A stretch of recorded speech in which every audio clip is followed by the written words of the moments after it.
Suspect Convictions is brought to you by ZipRecruiter. Go to ziprecruiter.com/suspect to get started today. I cannot convey any better the traumatic words that you'd hear on this 911 tape. And when I hear them today, my blood runs cold. 911, what's your emergency? I need ambulance. My daughter's dying, I think. Rescue is needed. 3-year-old female child, unconscious, not breathing. Christina!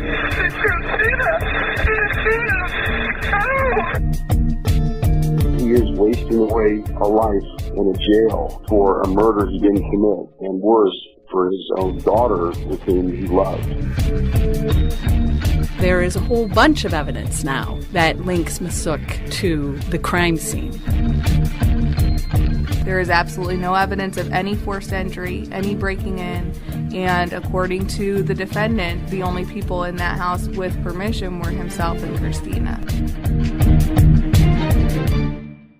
It's Suspect Convictions. I'm Willis Kern. In June of 1998 in Bloomington, Illinois, 3-year-old Christina McNeil was found dead in her home by her father, who was later convicted of murdering his daughter. Barton McNeil has served 19 years of his sentence at a maximum security prison in southern Illinois. The day of Christina's death, Barton was floating an alternate suspect to authorities, the woman with whom he had just ended a relationship. McNeil said the girlfriend had forcibly entered Christina's bedroom, cutting a screen in the window, entering the room, then suffocating the girl to death. That girlfriend, Masuk Wang, is now serving time for murdering her mother-in-law more than a decade after Christina's death. Supporters of Barton McNeil and the Illinois Innocence Project say there's enough evidence to reopen the case. Prosecutors say the right man remains imprisoned for the girl's death. Illinois-based investigative journalist Scott Reeder, originator of Suspect Convictions, is examining the evidence in this case. Last week, Scott, we listened to the 911 calls that Barton McNeil made the morning he found his daughter. This case remains unsolved, according to many. Even local prosecutors who weren't on the job 20 years ago have been studying it closely. Why all of this attention now? Well, Masuk Wang is in prison right now for murdering somebody else. And she was who Barton McNeil was pointing his finger at the day of the murder. And the question is, did she commit the murder? The Illinois Innocence Project contends that she did. By the way, I reached out to Masuk, sent her a letter asking for an interview. I haven't heard anything back from her. The Illinois Innocence Project is not only advocating reopening this case, they're also expected to file some motions for some hearings that could introduce new evidence that was not heard at Barton McNeil's original trial, which was a bench trial led by a public defender. Yes. Scott, you've talked to many people in connection with this case as you look at some of the evidence. One of them is a member of the Illinois Innocence Project, John Hanlon. Talk a little bit about what you learned from Hanlon as you discuss this with him. Well, John is very passionate about this case. He's a veteran defense attorney. He's somebody that fully acknowledges most people who are in prison belong there. He's somebody who tends to be very, very cautious about claims of innocence. I mean, he goes at it very judiciously with one's cases that he chooses to represent. And he is very passionate that Barton McNeil is innocent in this case. And both he and his partner, Gwen Jordan, are pushing hard to have this case reviewed in a new trial. This case is a priority for us for one reason, because we're absolutely certain that Barton McNeil is innocent of this crime. Let's start with the motive. The motive was that Bart had supposedly sexually assaulted her. He was up late at night on the internet and then needed to satisfy himself, so he sexually assaulted his daughter. That's the supposed motive. And then further, that he then decided, oh, well, I'll have to kill her because she might tell somebody. So the body then, of course, then is found in the bed. Now, if you're concerned about evidence being located that might peg you for a sexual assault, you sure don't leave the body in the bed for investigators to later find the body and find evidence which would indicate what had happened. It doesn't make sense. Now, if the body had been disposed of, that might be a different story. We've heard about cases like that. But it makes absolutely no sense that Bart McNeil would kill his child because he had sexually assaulted her, but then leave the body there. It doesn't make sense. The artifacts of the body, which the pathologist at the time said were indicators of sexual assault, are in fact not indicators of sexual assault. There's been some new developments in the science in the last 20 years, which make it really clear that for example, swollen orifice, that's not an example or an artifact of sexual assault. That's part of the death process. That's just one example. So there is, I think at the end of the day, a judge is going to be really hard pressed to say anything but this was not a sexual assault situation.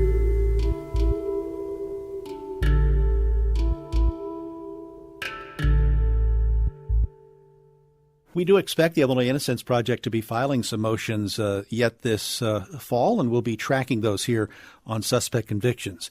Scott Reeder, you also spoke with members of the State's Attorney's Office in McLean County. Now, these people were not in office 20 years ago when the case was originally tried and a conviction was found against Barton McNeil. You talked to Mary Cole from the State's Attorney's Office and State's Attorney Jason Chambers. You know, and I liked both of them. And I think they're very sharp, honest individuals. I think they are very committed to reviewing this case. They did a thorough review of the case, and they're very much convinced that Barton McNeil is guilty. As I read through the file, and I did have a completely open mind and read through it very objectively, because I believed, based on what I know about my boss, Jason Chambers, that if I thought that there was any reason to doubt Mr. McNeil's innocence, I knew that my boss would back me up. So as I read through it with an open mind and objectively, I became convinced that the conviction was correct. So if there was a murder and it was not Barton McNeil who perpetrated it, who was it? And how did they get in there? Mary Cole says it goes against common sense to believe that McNeil's girlfriend Masuk would have likely made such an attempt as McNeil alleges. From a common sense perspective, it would make no sense for this woman who had been in a relationship with Mr. McNeil, would have been familiar with his habits and the layout of his residence. It would have made no sense for her to blindly enter the room that he knows that she sleeps in, that he sleeps in. There would have been no way that we know of, or no way that the defendant has suggested that she would have known that he wasn't in bed in that room at the time she entered. So it would have been an extremely risky, unusual decision for someone to make. So yeah, it just doesn't make sense. But McNeil says there's an explanation. And Scott, he laid it out to you in a recent phone call from Menard Correctional Center. Barton says Masuk called him at about 10:30 that night to ask if Christina was there and where would she be sleeping. But since Barton frequently slept in the same bed as Christina, that still leaves some room for doubt. McNeil has an explanation for that, too. Well, the Venetian blinds were down. There's a few inches in which you can peek through the Venetian blinds and see that I was sitting at the computer right in front of the two front windows, underneath which was all this trampled foliage.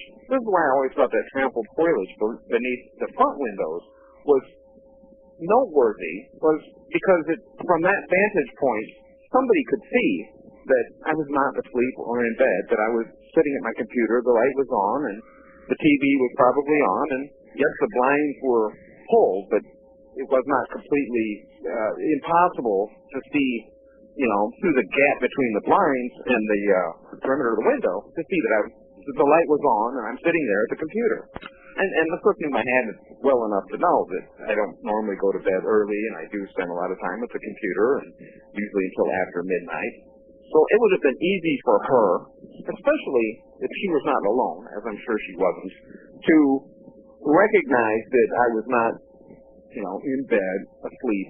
On top of that, just as likely to slept on the couch as in the bed, or had Christina sleep on the couch and me in the bed. As it happens, she knew that Christina was in the bedroom because she had called me approximately 2 hours prior to when I believe this murder occurred, specifically asking me, whether I had Christina, what she was doing, and where she was sleeping. So if you accept the premise, as alleged by Barton McNeil, that Massouk had the knowledge and confidence to break into the bedroom, the next step is to closely examine the window evidence, which investigators did upon returning to the apartment the night of June 16, 1998.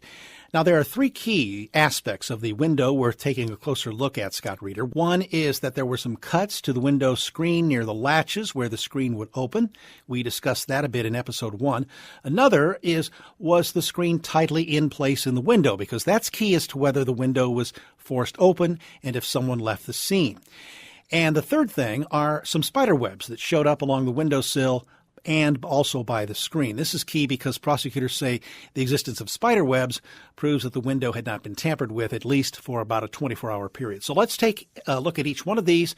First of all, look at the spider web. Mary Cole, with the McLean County State's Attorney's Office, has a very definite opinion about the significance of these spider webs in the window and along the sill.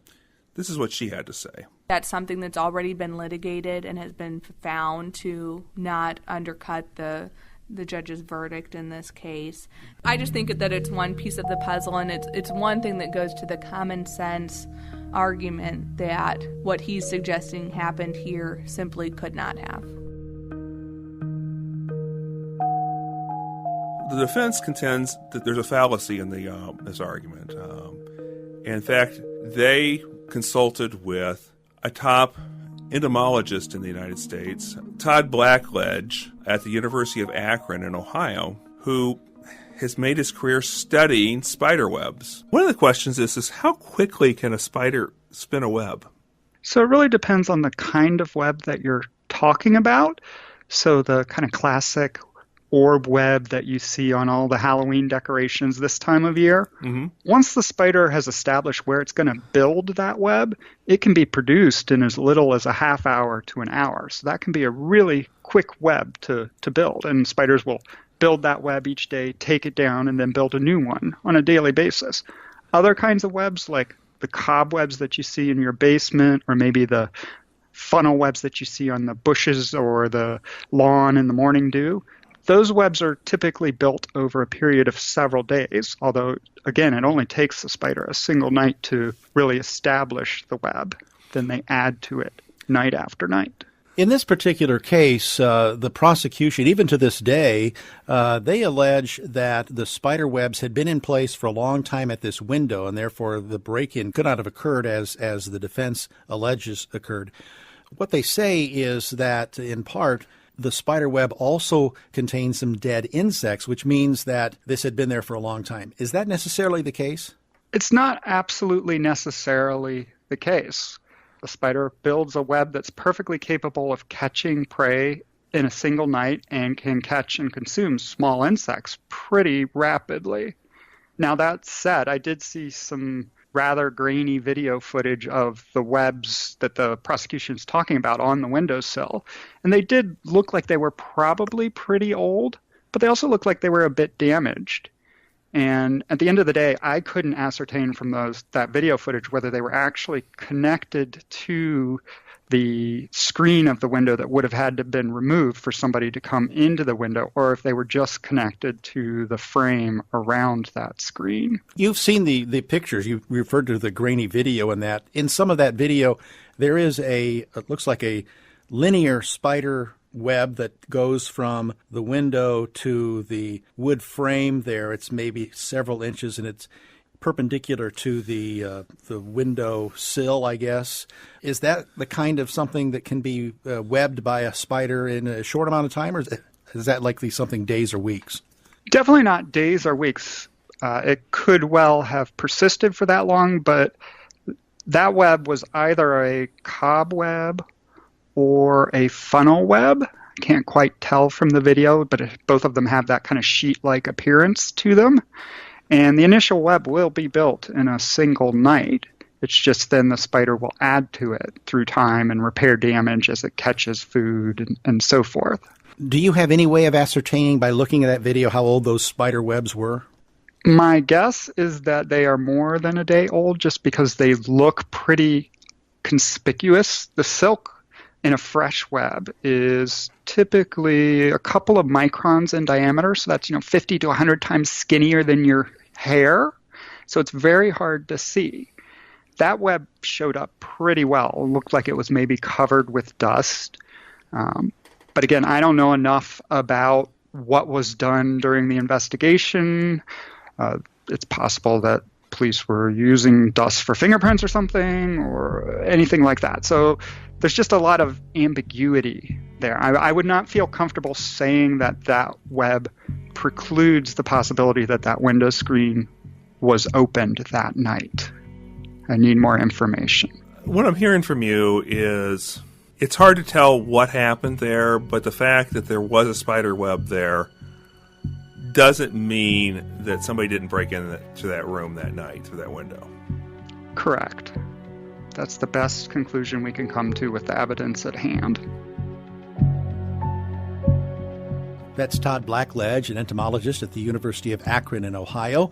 It's Suspect Convictions. I'm Willis Kern, along with Illinois-based veteran investigative journalist Scott Reeder. We're examining the death of Christina McNeil, a 3-year-old girl in Bloomington, Illinois, nearly 20 years ago during Suspect Convictions.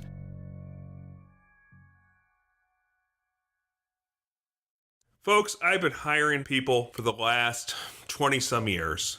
It's difficult. I have interviewed so many candidates that I liked, but then found out were really bad matches once they came to work for me. And I missed some really quality people who applied but just didn't have the right thing on the resume that they could have put on there. It's really difficult to hire the right person for the right job. That's why I like ZipRecruiter. With ZipRecruiter, you can post your job to over 100 of the web's leading job boards with just one click. And you can get over 100 postings out there on the internet. Then ZipRecruiter puts its smart matching technology to work, actively notifying qualified candidates about your job within minutes of posting so they receive the best possible matches. ZipRecruiter doesn't depend on the right candidates finding you, it finds them. No wonder 80% of employers who post on ZipRecruiter get a quality candidate through the site in just one day. And the easy-to-use ZipRecruiter dashboard lets you manage your hiring process from start to finish, all in one place. ZipRecruiter, the smartest way to hire. Find out today why ZipRecruiter has been used by growing businesses of all sizes and industries to find the most qualified job candidates with immediate results. And right now, my listeners can post jobs on ZipRecruiter for free. That's right, for free. Just go to ZipRecruiter.com/suspect. Again, that's ZipRecruiter.com/suspect.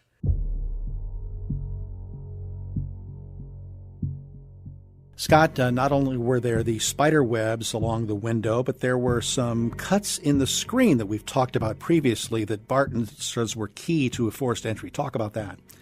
Barton says that he did not discover the cuts in the screen until the afternoon that Christina's body was found. As you'll recall, Willis, originally police, the paramedics, folks who responded to the scene, assumed this was a natural causes death. Bart came back to his apartment that afternoon after finding the body that morning and was examining the room, and one of the things he found was the window fan was down on the floor. That didn't surprise him because when the police and paramedics were there earlier in the day, they had seen that. But then he looked at the screen, and he said, and he found 2 cuts in the screen right above the levers where you push to unhook the screen from the windowsill. And they were in places where somebody, if they could cut them, they could reach in with their fingers and operate those levers and open up the screen. And he called 911 and pleaded with authorities to please come out and check this scene. My name is Bart McNeil. My daughter was found dead by me this morning. The detectives were here, the coroner, everything. I need a homicide detective, please. I believe the detective here might have been from homicide. I don't know.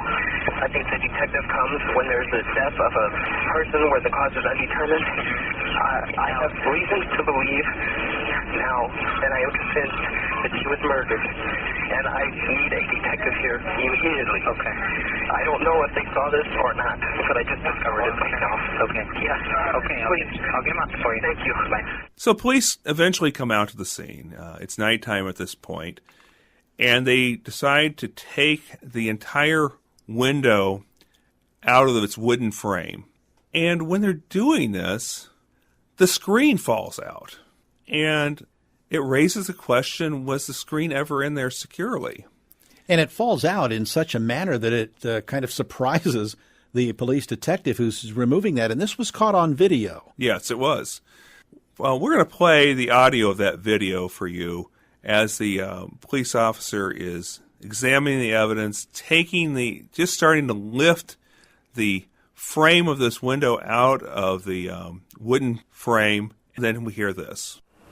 This shows the lock on the screen, a hole in that side of the window screen, and also cobwebs attached from the window frame to the screen itself.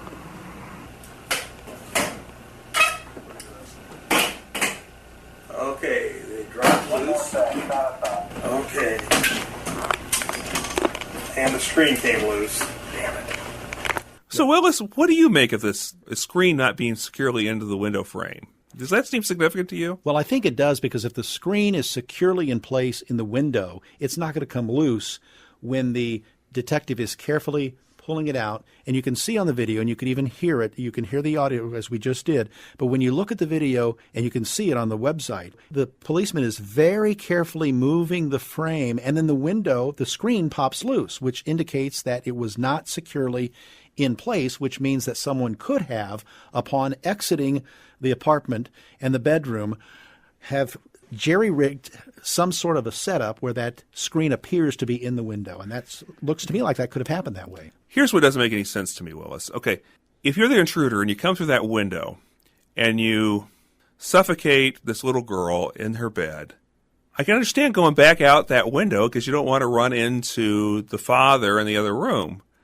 But what doesn't make any sense to me is, why would you take the trouble to take that screen and put it back into place? Why not just leave the screen open and just get the heck out of there? Exactly. Right? So what's your thoughts on that? Well, I think that if you're going to premeditate this situation where you're going to break into a house, you're going to bring a ladder or a bucket or something, you're going to try to get into the window, you're going to be careful, you're going to look around, you're going to make sure that this scene is secure and you think you can get in the dark of the night. If you're going to take the time to do all that, then you're going to be careful about how you leave, because you just leave that window wide open. It creates instant evidence to anyone who walks in the room that, hey, this room was broken into and this girl was murdered. If you put the screen back in place, then what you're doing is you're kind of sealing the scene, at least to some degree. And apparently it wasn't obvious to Barton McNeil, because he didn't even realize this until later in the day, that the window had been broken into, at least according to his theory. So right there, it proves that she was successful in making the scene look less like a murder scene. The other thing that strikes me is everybody in the case agrees that when the paramedics and the police officers and the firefighters and everybody got to the crime scene that morning, when they thought it was just a natural causes death, one thing they all noticed was a window fan on the floor. Okay, if you are going to take the trouble of putting the screen back in place, why wouldn't you have messed with the window fan as well? What do you think, Willis? You can't possibly do that from the outside. If you're going to put the screen back in the window, you can't secure the fan first and then do the screen later. It's not going to work that way. The fan has to be in place after the window is secure. So you can't do both if you're operating from the outside. That's the way I look at it. I guess you could look at it that way. I mean, it just struck me as odd that somebody might have taken the trouble to have put the screen back in, although not real securely, but at least gotten it back in there, but it left the window fan on the floor. I mean, I guess if what would seem logical to me was you just would escape out the open window and just leave everything behind. Obviously, the window fan was on the floor, but maybe that wasn't a possibility, how they went about doing it. Another contributing factor to why the prosecution believes that Barton McNeil committed this crime is the assertion made by Mary Cole in her interview with you from the state's attorney's office that the weather played a part in what happened at the scene. There had been a thunderstorm and rain overnight the night that Christina was killed, yet there was no mud or footprints outside the window. There was no evidence of mud, footprints, drops, any type of moisture that had come from outside within the residence or around the window or anywhere. Willis, I reached out to a high school friend who's now a meteorologist with the National Weather Service, and I had him pull the weather data for that month back 20-some years ago. And they got about a little less than an inch the day before and the day of the murder. So almost 2 inches of rain. Of course, there's a couple things to keep in mind. One is there's a concrete sidewalk outside of that window. So they wouldn't necessarily have had somebody standing right in the grass, especially if they used a ladder or a bucket or something like that to stand on.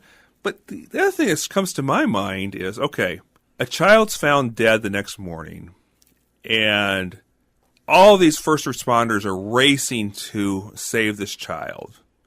You got the paramedics rolling in there with the stretcher, and they're carrying all their equipment. You got the police officers getting there. You've got the firefighters getting there. You've got the coroner's people there. Guess what? There's no mud or grass tracked in by any of them in there, and you would expect that. There's bedlam going on in that bedroom, and then when they took pictures of the scene, they didn't find any mud or grass. So why would you expect an intruder to have left mud or grass in the room if all those first responders coming in hadn't done it? I guess it could be a timing of when the rain fell, I suppose. If it was pouring down rain at the instant that this intruder was supposedly gaining entrance into the home, you could say, well, maybe there should be mud then. Maybe it had dried up by the morning. Nobody really knows what the timing was of all that rainfall. And we don't know how saturated the ground was at that time either. I mean, I've seen an inch of rainfall and the grass still looks pretty dry and it just got absorbed right away into the ground. And I've seen an inch of rainfall and, you've had 6 inches of rain already that week and it just sits there on top and makes everything muddy. So it's a little hard to discern just how much saturation there was and a lot of other things. One of the reasons the McLean County State Attorney's Office is currently interested in taking a look at some of the facts of this case, as you discovered, Scott, when you went to interview Jason Chambers, is that they have found some evidence that allegedly links Barton McNeil to the death of Christina McNeil. Allegedly, there had been some sexual abuse that had gone on. I talked to Jason Chambers, the McLean County State's Attorney, about this, and this is what he had to say about it. One of the things that stood out to us was the confirmation of the sexual abuse that had occurred. That's a significant piece of it because the alternate theory that's being proposed doesn't explain that. Did Barton McNeil sexually abuse his daughter, then kill her to cover it up? That's how prosecutors successfully convinced a judge who convicted McNeil during a bench trial. We'll take a closer look at the sexual assault allegations aspect of Christina McNeil's death next week during Suspect Convictions. Special thanks to Colin Thompson, WGLT General Manager R.C. McBride, and the production staff of GLT Sound Ideas, including Mike McCurdy, Charlie Schlenker, and Ryan Denham. With investigative journalist and Suspect Convictions creator Scott Reeder, I'm Willis Kern. We'll see you next week on Suspect Convictions.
1/3 of all murder cases in America remain open.